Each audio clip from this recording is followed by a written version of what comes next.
pour l'enregistrement, c'est très simple en fait.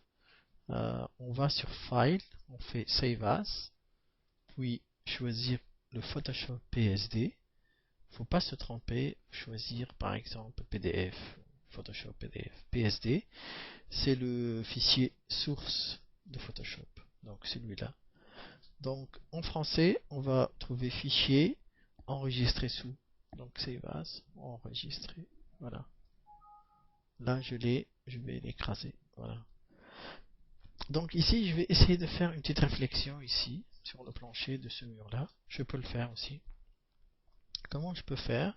Je peux faire encore File, Save As, ou enregistrer sous. Et j'ai choisi le format JPEG. Donc JPEG, c'est un format aplati.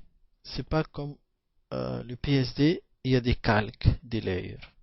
Des layers ici, des calques. Ça, c'est un fichier source. Donc je peux toujours changer, déplacer et tout. Un JPEG, Save As, JPEG, ça me fait un fichier aplati. Donc je vais le nommer Axonoloft projet 1. JPEG, Save. Quand j'enregistre une image JPEG, il me sort ce menu-là. Il me demande quelle compression. Soit compression qualité, qualité 0, ou 6, ou jusqu'à 12. Le maximum de qualité, c'est 12. Le minimum de qualité, c'est 0. Quand je mets 12, j'aurai le maximum de qualité. Par contre, le fichier, il est plus volumineux. Je mets qualité 0. Je vais avoir une qualité qui n'est pas très très bonne. Par contre, j'aurai une image très optimisée et un fichier très léger. Je vais mettre au milieu 6. Donc, je vais faire OK. Plus tard, je vais aller soit fichier ouvrir ou file open. Je vais aller chercher mon JPEG que j'ai enregistré. Open. Donc là, j'ai toute mon image que j'ai faite aplatie. Il n'y a pas de layer ici. Donc ça, c'est parfait comme un fichier pour imprimer. J'ai pas besoin de tous les calques. Aussi, je peux sélectionner avec le zoom ici. Je peux descendre ici sur le mur. Cette fois-ci, je vais sélectionner pas avec la baguette magique, parce qu'une baguette magique, elle peut sélectionner juste une surface plane avec une seule couleur. Quand c'est comme ça, il y a beaucoup de couleurs, j'irai avec le lasso. Voilà. Donc je clique au coin, encore l'autre coin, je clique l'autre coin, et le dernier point, je reviens au point de départ, et je ferme ma sélection. Je peux faire CTRL-C, CTRL-V, copier-coller, pour détacher la partie que j'ai sélectionnée. Puis je vais la jeter ici. Donc je peux la mettre en haut de toutes mes calques. Voilà. J'ai mon mur aplati avec tous les ombres et tout l'œuvre d'art. Je ferme mon image JPEG. Je reviens à cette partie-là. Donc qu'est-ce que je peux faire maintenant? Je peux la descendre ici comme ça. Voilà.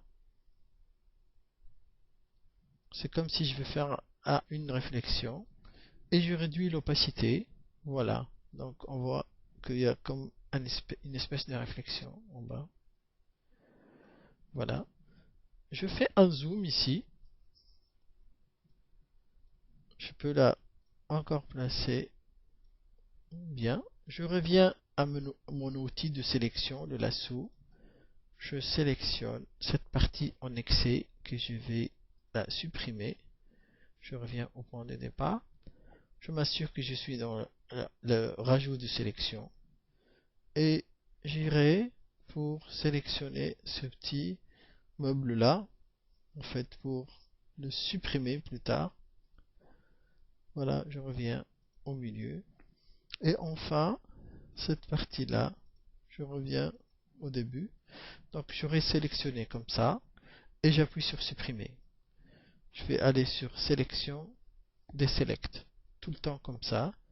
J'appuie sur le zoom, donc je peux cliquer sur le zoom out, moi, je reviens, je zoom out. Donc la réflexion elle est bonne, je peux la augmenter même avec l'opacité. Par contre, elle est trop longue, donc elle peut pas atteindre jusque derrière le meuble quand même. Donc pour les rectifier, je vais aller chercher le gomme ici. Donc le gomme, l'opacité du gomme, je peux la mettre soit 100%, soit 50%, soit même 0. Et je peux gommer un petit peu. Voilà. Il me semble c'est correct comme ça. La réflexion, ça donne un effet comme le plancher est poli et réflectible, c'est-à-dire il est bien lisse. Si je la retire, ça donne un plancher plus ou moins mat, il n'y a pas de réflexion. Ça peut donner un coup de réalisme dans ma perspective, surtout quand je fais partout ça dans le plancher, même dans la cuisine et tout ça.